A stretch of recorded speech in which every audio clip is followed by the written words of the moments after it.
Hello student, कैसे हो आप। 11th क्लास अकाउंटेंसी में हम पढ़ रहे थे first chapter introduction to accountancy. उसमें हमने कुछ बेसिक अकाउंटिंग टर्मिनोलॉजी पढ़ी थी, ठीक है। उसी को आगे हम कंटिन्यू करेंगे इस वीडियो में। तो नेक्स्ट जो हमारा है पॉइंट वो है 8 नंबर लाइबिलिटीज़। तो लाइबिलिटीज़ क्या होती है? बिजनेस जो है उसमें अगर किसी को हमको पेमेंट करना है, ठीक है, बिजनेस की जो पेमेंट करना है किसी को फ्यूचर में करना पड़ेगा, वो होती है लाइबिलिटी, ठीक है। किसी भी पर्सन को फ्यूचर में जो भी पेमेंट करना हुआ होगा लाइबिलिटी, तो वो लाइबिलिटीज़ के अंदर काउंट होगा कि फ्यूचर में हमको इसको पेमेंट करना है। यानी हमने वो सर्विस ले ली है, उसको यूज़ कर लिया है, लेकिन उसका पेमेंट हमने अभी तक दिया नहीं है, वो हमको फ्यूचर में देना पड़ेगा, तो वो काउंट होती है लाइबिलिटी में। जैसे हमने क्रेडिट पर कोई चीज़ खरीदी है, उधार पर कोई चीज़ खरीदी है, तो उसका पेमेंट हमको फ्यूचर में देना पड़ेगा, तो वो आएगी लाइबिलिटी में। इसी तरीके से हमने बैंक से लोन लिया है, तो हमको फ्यूचर में वापस पेमेंट करना पड़ेगा उसका, तो वो भी कहाँ आएगी? लाइबिलिटी में। तो लाइबिलिटी का सीधा सीधा मतलब है कि फ्यूचर में हमको किसी को पेमेंट करना है, ठीक है। जिसकी सर्विस तो हमने ले ली है, यानी उसको यूज़ कर लिया है उस चीज़ को, लेकिन पेमेंट हम बाद में करेंगे, तो वो बाद में फ्यूचर में करना पड़ेगा, वो आएगी लाइबिलिटी में। तो बेसिकली ये दो टाइप की है, इंटरनल लाइबिलिटी और एक्सटर्नल लाइबिलिटी। इंटरनल लाइबिलिटी हमने पढ़ा था कैपिटल, ठीक है, यानी कि जो बिजनेस के ओनर की जो लाइबिलिटी है होती है इंटरनल लाइबिलिटी, यानी कि बिजनेस को उसके जो मालिक है उसको जो पैसे देने हैं वो होती है इंटरनल लाइबिलिटी, ये कैपिटल होती है, ठीक है।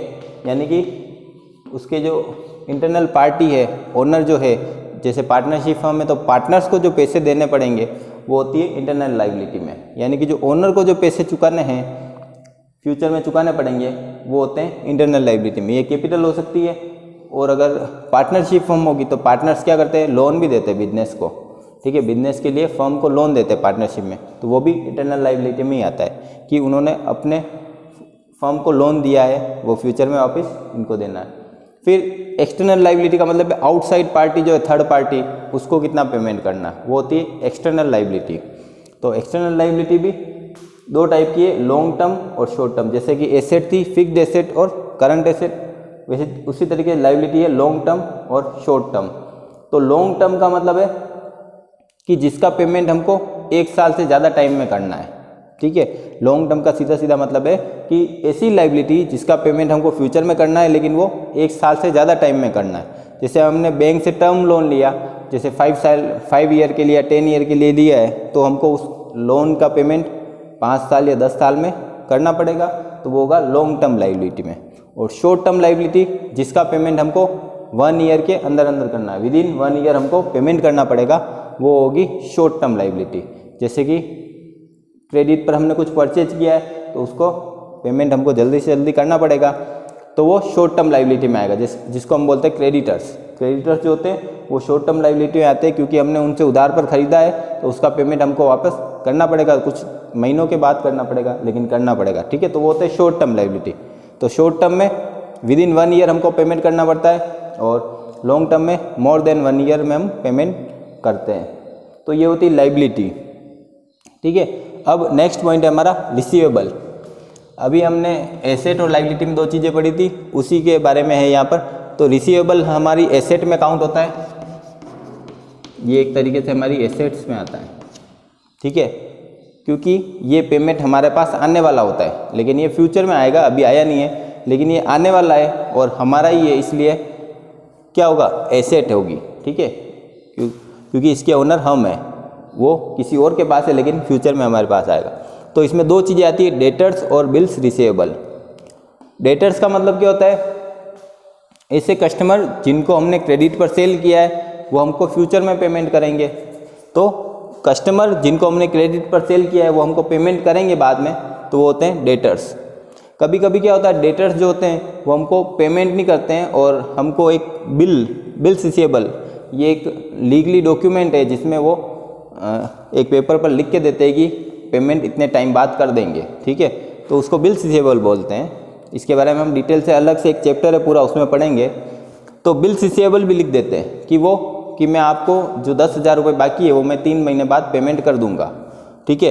तो वो जो बिल्स रिसीवेबल होता है और डेटर्स होते हैं, वो दोनों फ्यूचर में हमारे पास पेमेंट आने वाला होता है, तो ये हमारी एसेट है। तो ये दोनों क्या होते हैं? जो पैसे आने वाले हैं हमारे पास, और ये दोनों क्या है, डेटर्स, यानी जिनको हमने क्रेडिट पर सेल किया है वो है, क्रेडिट पर सेल किया था वही है। अगला है पेबल्स, जस्ट इसका अपोजिट है पेबल, क्रेडिट इन रिसीवेबल का अपोजिट, और ये किस में आएगा, लाइबिलिटी में, ये लाइबिलिटीज में आता है, हमारी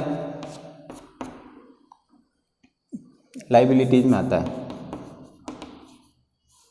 ठीक है, तो क्या मतलब हो गया इसका, इसमें तो पैसे आने वाले थे, इसमें हमको पेमेंट करना पड़ेगा, फ्यूचर में हमको किसी को पेमेंट करना है तो वो लाइबिलिटीज में आएगा। तो फर्स्ट है क्रेडिटर्स, ये तो हमने पढ़ लिया, क्रेडिटर्स पहली बार आया है, तो क्रेडिटर्स का मतलब समझ लो कि सप्लायर। ठीक है, सप्लायर कौन होता है, जिससे हम परचेज करते हैं वो।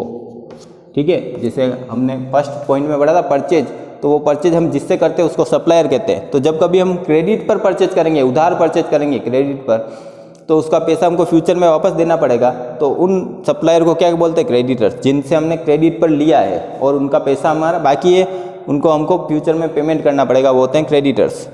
ठीक है, और बिल्स पेबल वो सेम है, इसमें भी कॉन्सेप्ट कि हमको पैसा देना था क्रेडिटर को, लेकिन हमने पैसे की बजाय एक डॉक्यूमेंट लिख के दे दिया है, कि बिल लिख के दे दिया कि हम आपका पेमेंट इतने महीने बाद कर देंगे। ठीक है, तो वो होता है बिल्स पेबल। तो ये हो गया क्रेडिटर्स, ये हो गया बिल्स पेबल। ठीक है, ये दोनों क्या है, हमारी लाइबिलिटी है, यानी कि इसका पैसा हमको फ्यूचर में पेमेंट करना पड़ेगा। तो आज हमने पढ़े हैं ये दो पॉइंट, लाइबिलिटी, रिसीवेबल और पेबल, 3 पॉइंट पढ़े हैं। तो आज के लिए बस इतना ही, नेक्स्ट हम पढ़ेंगे अगले वीडियो में। Thank you very much.